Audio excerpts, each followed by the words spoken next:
namanya perguruan tinggi itu memang membutuhkan yang namanya sistem informasi. Nah, Cevima ini adalah salah satu penyedia sistem informasi untuk perguruan tinggi seperti itu.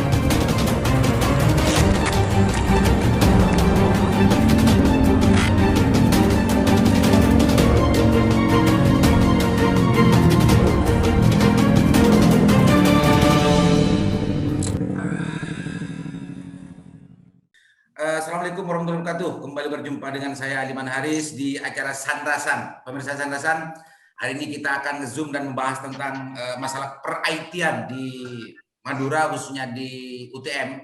Karena informasinya tadi pagi Fakultas Teknik UTM bekerja sama melakukan pendatangan MOU dengan salah satu PT yang bergerak di bidang IT. Tapi sebelumnya kita sapa dulu. Assalamualaikum Pak Prof. Rahmat. Waalaikumsalam. Gimana kabarnya Pak Prof? Baik. Ini sudah nggak keluar negeri ya sekarang ya? Nggak boleh, masih belum boleh. Oke. Ini Pak Prof. Rahmat, Dekan Fakultas Teknik UTM.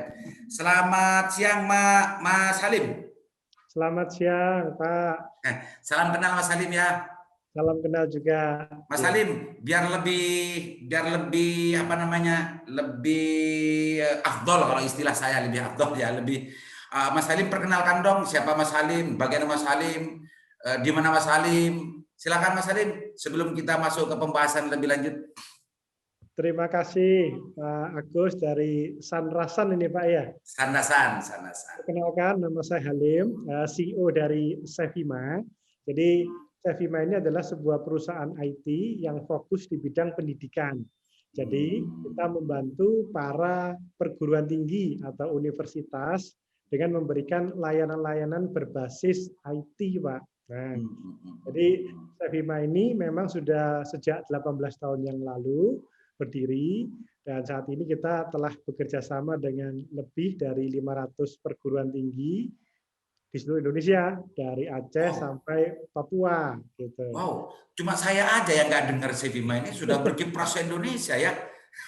Betul Pak, karena memang kita membantu kampus itu di back end, atau istilahnya adalah di operasional mereka, mulai dari bagaimana mereka bisa menentukan strategi penerimaan mahasiswa, perkuliahan, bahkan dengan pandemi ini kan pasti kita menyelenggarakan blended learning atau hybrid learning. Nah, itu semua yang kita bantu dengan kita menyediakan sebuah layanan berbasis IT seperti itu. Jadi Cevima ini sebetulnya bergerak di dunia aplikasi gitu ya, aplikasi Mas Halim ya. Jadi, aplikasi yang berbasis layanan atau yang istilahnya disebut software as a service. Jadi misalkan kalau Pak Agus melihat Netflix atau YouTube Music, itu kan ada setiap bulan ada subscription. Nah, seperti itu Pak layanan kita. Oh, Pak Prof, ini bisa tidak hanya dengan Fakultas Teknik nanti ya kerjasamanya ini ya, Lingkar Jatim bisa juga ini kayaknya. Oh bisa. Bisa dilanjut nanti. Oke, Mas Halim. Pak Prof, ujuk-ujuk kan teknik itu sebetulnya kan gudangnya ilmu teknologi. Kok ujuk-ujuk masih membutuhkan Cevima kerjasama itu apa, Pak Prof? Nah, jadi begini Pak Aliman, latar belakangnya adalah sebenarnya saya sudah kenal cukup lama dengan Pak Halim ini, tapi kenalnya ya kenal di udara seperti itu. Jadi kita kan sama-sama pengelola perguruan tinggi gitu ya. Jadi namanya perguruan tinggi itu memang membutuhkan yang namanya sistem informasi. Nah, Cevima ini adalah salah satu penyedia sistem informasi untuk perguruan tinggi seperti itu. Ditambah sekarang ada namanya sistem MBKM. Nah, jadi program MBKM pemerintah, Kampus Merdeka, ya, Merdeka Belajar Kampus Merdeka, MBKM. MBKM ini yang menyebabkan kami punya kepentingan yang sama, baik UTM maupun PT Cevima, dalam rangka mengembangkan atau menyiapkan kader-kader nantinya mahasiswa yang luar biasa di bidang IT. UTM mungkin bisa mengajarkan kepada mahasiswanya, tapi bagaimana mereka berkiprah di perusahaan, bagaimana mereka bekerja, kan harus ada tempatnya Pak Aliman. Oh gitu. Nah, PT Sevima ini menyediakan tempat untuk mahasiswa kita magang selama 1 semester. Gitu Nah, ya. ini yang luar biasa, yang berbeda. Nanti Pak Halim bisa menjelaskan apa yang berbeda di kalau magang di Sevima seperti itu. Nah, Oke. itu Pak Liman. Kira-kira Jadi begitu latar belakangnya. sebelumnya memang Fakultas Teknik memang magangnya mahasiswa dan juga praktikumnya mahasiswa itu tidak pernah bekerja sama dengan perusahaan ya, Pak Prof ya. Kalau selama ini bukan program magang namanya, tapi praktek kerja selama 2 bulan. Nah, kalau untuk yang sekarang ini namanya magang, jadi mereka kuliahnya selama 6 semester nanti di Sevima, selama 1 semester 6 bulan. Pak Prof. Oke. Saya ini kan bukan orang kampus sudah lama gitu ya. Bedanya praktek kerja dengan magang itu Pak Prof. Nah, nanti Pak Halim bisa menjelaskan itu. Gitu ya. Oke Mas Halim, karena pertanyaannya harus Mas Halim yang menjawab. Silakan dong, biar nanti MOU antara UTM Fakultas Teknik dengan Sevina ini betul-betul dipahami dan ketahui manfaatnya kepada UTM dan juga kepada masyarakat. Jangan mudah-mudahan juga tidak hanya di UTM, bisa ke perguruan-perguruan tinggi yang lain di Madura, Mas Halim. Silakan Mas Halim, yang tadi. Terima kasih Prof. Rahmat. Jadi saya ceritakan dulu nih, Pak. Jadi masalah yang kita hadapi sebagai sebuah industri IT gitu Pak ya. Indonesia ini adalah kita butuh tenaga-tenaga IT yang kompeten di bidangnya. Dan kira-kira siapa yang memproduksi tenaga IT ini? Pasti jawabannya adalah kampus atau pendidikan tinggi.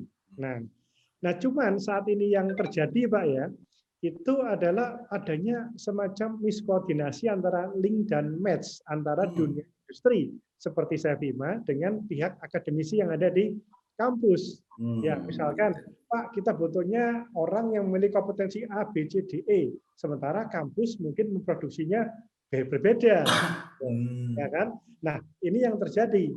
Nah, masalah ini sebenarnya sudah kita rasakan beberapa puluh tahun ke belakang ya. Jadi kayak kalau dulu namanya program magang ya, itu biasanya cuma 2 bulan atau 3 bulan. Nah, bagaimana caranya mahasiswa ini bisa mendapatkan pengalaman yang berarti pada waktu sebulan kenalan, sebulan lagi sudah selesai deh. Gitu. Jadi terlalu singkat ya. Ibarat pacaran tuh pacaran kilat ini. Kilat ya. Artinya kalau sudah kilat berarti kemampuannya juga juga kilat juga ya kemampuannya kalau kilat Mas Halim ya. Kalau kita bilang tidak optimal. Nah, kita menghargai nih inisiatif dari Mas Menteri di Kemdikbud yang baru menyelenggarakan program yang namanya Kampus Merdeka. Merdeka Belajar Kampus Merdeka. Jadi baru saat ini kita bisa mendapatkan kebebasan di mana mahasiswa itu bisa magang di industri itu 6 bulan, bahkan bisa diperpanjang lagi 6 bulan lagi, ya kan? Dan disetarakan dengan 20 SKS. Jadi mahasiswanya nggak perlu takut nih, wah Pak kalau saya magang nanti nilai saya jadi jelek. Tidak, karena ada penyetaraan. Dan yang bagus lagi Pak, ini nggak hanya untuk mahasiswa, dosen pun bisa untuk ikutan magang. Nah, dosen juga boleh, apalagi mahasiswa civitas akademikanya ya, Mas Halim ya. Dosen ini adalah pencetak generasi baru, fasilitator ya, tentu perlu juga untuk pengalaman di dunia industri, untuk mematchingkan ilmu dan riset yang sudah bagus sekali di kampus dengan kondisi permasalahan yang ada di dunia industri. Nah, ya ketika hilirisasi riset ini juga bisa kita bantu, dan sebaliknya juga kita sebagai industri juga bisa menjadi dosen praktisi. Nah, di kampus-kampus sehingga ini merupakan beneficial ya bagi kedua belah pihak. Dari sisi kami industri kami bisa mendapatkan benar-benar tenaga ahli yang kompeten dan punya pengalaman baik teori maupun praktek. Ya, dan dari sisi kampus bisa mendapatkan insight bagaimana mereka bisa menyusun kurikulum yang sesuai dengan kebutuhan industri.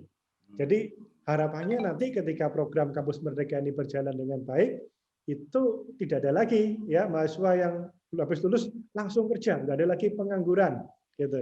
Karena sudah sesuai dengan apa yang dibutuhkan oleh industri. Dan ini baru satu contoh kegiatan dari serangkaian kegiatan yang ada di dalam Kampus Merdeka, begitu, Pak. Oh, ternyata Pak Prof, ternyata simbiosis mutualis ya, Pak Prof ya. Iya. Pak Prof, kalau sudah bicara industri, kalau sudah bicara PT, kan orientasi ini kan sudah kerja nih kan di lapangan, realitas nyata gitu, tidak dalam konteks teori, dan karya dan hasil dari produk dari pekerjaan PT itu kan membuka sebuah produk yang bisa bernilai untuk dijual, Mas Halim dan Pak Prof. Nah, kerja teman magang, yang magang ini hanya belajar. Kalau sudah memproduksi sebuah karya di situ hanya belajar saja atau dibiarkan begitu, Mas Halim? Monggo Pak Prof dulu mungkin. Ya Pak Prof. Artinya hanya alako. Jadi ya, begini Pak Aliman. Nah, ini sebenarnya tadi kalau bahasa kerennya itu link and match gitu ya. Kalau bahasanya anak muda, masa milenial itu tidak boleh ada dusta di antara kita, gitu aja. Jadi antara perguruan tinggi dengan industri itu tidak boleh ada dusta. Jadi harus saling memberikan masukan. Perguruan tinggi itu dalam sistem perkuliahan, dalam kurikulum meminta kepada industri apa yang dibutuhkan di industri. Jangan sampai perguruan tingginya menuju utara, industrinya menuju selatan. Kalau bahasa Maduranya tak nyambung. Kalau bahasa Jaka Sumbung alias tidak nyambung. Nah, itu yang mulai kita jembatani antara FTUTM dengan PT Sevima. Seperti itu. Nah, bentuknya adalah mahasiswa yang tadinya kuliah di semester 6, dia kuliahnya langsung kuliah praktek. Nah, prakteknya langsung di PT Sevima. Mengenai bagaimana di prakteknya di PT Sevima, Pak Halim bisa menjelaskan. Monggo Pak Halim. Ayo Pak Halim, ini sebetulnya pertanyaan ke Pak Halim ini. Pak Halim, wong namanya industri Mas Halim, Mas Halim. Ya, industri PT orientasinya kan beda dengan teknik. Teknik itu memang mencetak orang pendidikan kan. Kalau PT dan memang bergerak di sini kan orientasinya sudah beda dengan pendidikan. Untuk meng-link and match-nya itu apa hanya gimana gitu bentuk teknis kerjasamanya Mas Halim? Iya Pak. Ya, terima kasih. Jadi memang yang disampaikan Prof. Rahmat tadi, memang kita akan menerima siswa magang dalam bentuk as a team gitu ya. Jadi bukan satu tapi bisa 4, bisa 5 ya. Nanti akan kita jadikan sebagai sebuah tim. Plus juga jika dosennya mau ikutan, tim tadi kita bisa fasilitasi menjadi sebuah istilahnya adalah kalau sekarang ada istilah kerennya Pak, startup gitu ya. Oh, startup. Startup ini bisa startup yang di dalam sebuah perusahaan ya. Jadi kita akan membantu mereka untuk membuat sebuah produk baru yang nanti bisa benar-benar diluncurkan dan bisa mendapatkan revenue juga atau bisa mendapatkan pendapatan juga. Ya, gitu. ya. Nah, jadi misalkan 5 orang mahasiswa plus 1 dosen, ini kita akan berikan sebuah masalah yang nanti bisa mereka selesaikan dengan produk yang mereka kembangkan. Jadi semua siklus mulai dari perencanaan, pembuatan, ya, kemudian juga uji coba. Kalau di startup namanya MVP, minimum viable product, ya kan? Itu bisa dilakukan sampai kita mendapatkan feedback dari apakah produk kita ini sudah benar-benar memecahkan masalah dari yang dihadapi oleh perguruan tinggi, gitu Pak. Nah, jadi itu adalah salah satu contoh model pembelajaran magang yang akan kita lakukan di Sevima, gitu. Nah, jadi di sisi lain, semua siswa dan dosen juga bisa mendapatkan semua siklus experience ya atau pengalaman dari bagaimana sih membuat produk yang bagus itu, bagaimana mendengarkan market atau pasar agar produk kita ini bisa benar-benar di-accept oleh customer gitu. Nah, itu Pak yang nanti akan kita planning rencanakan dalam waktu minimal 6 bulan tadi. Nah, karena waktunya pas gitu. 6 bulan ya, pas 1 semester gitu ya. Mas Halim, maksud saya gini Mas Halim, kan orientasi kerja dari sebuah industri dan PT itu kan beda dengan orientasi kerja dari fakultas atau perguruan tinggi lembaga pendidikan Mas Halim. Memang tadi yang dijelaskan Mas Halim itu adalah memberikan menambah pengalaman teman mahasiswa atau dosen yang ikut magang. Apa hanya sekedar seperti itu? Hanya gratis di situ? Oh tidak. Mereka magang di situ, setelah itu kembali ke kampus, apa hanya mendapatkan pengalaman, Mas Halim? Tidak, Pak. Tentu sebagai sebuah personel di Sevima, mereka akan mendapatkan gaji. Dan karena mereka masih mahasiswa, kita sediakan juga akomodasi. Jadi mereka nggak perlu khawatir. Ya, misalkan dari Madura, Pak, kita harus pulang pergi Madura, susah. Apalagi sekarang ada antigen, Pak, ya, di swab dulu kalau pulang pergi Surabaya Madura.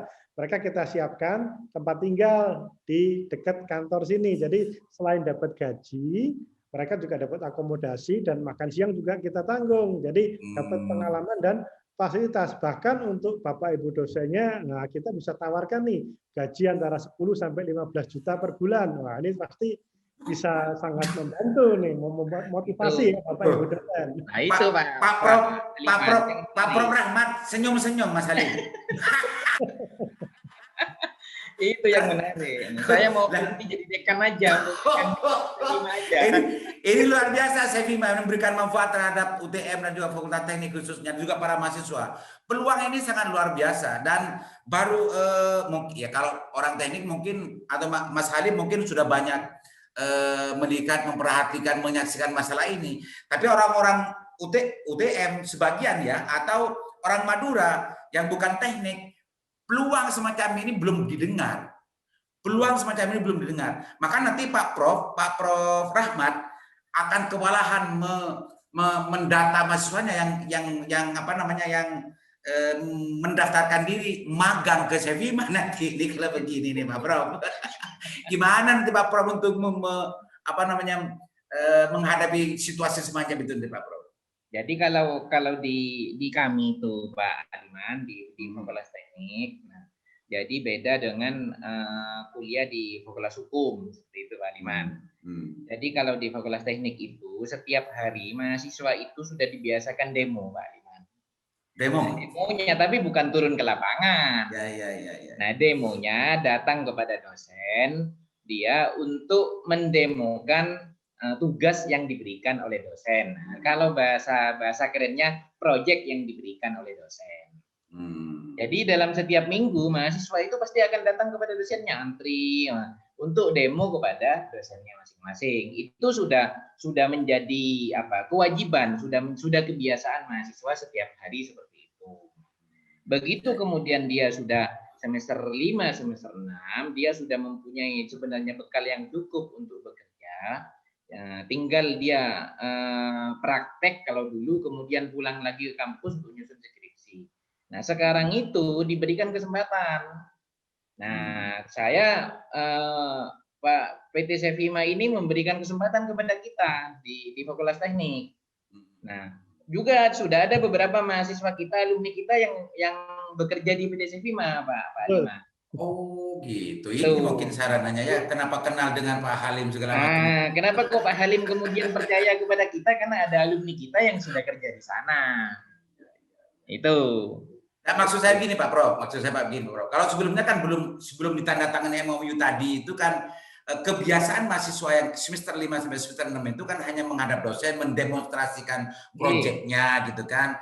Kalau yang sekarang ini kan proyek nyata. Proyek nyata, dan itu ada peluang di samping memang memantapkan pengalaman ilmunya, ini punya peluang untuk digaji kan, Ini sebetulnya situasi yang tidak sama dengan sebelumnya. Pertanyaan saya ke Pak Prof Rahmat itu, apa semua yang semester 5 6 nanti dimagangkan ke sana?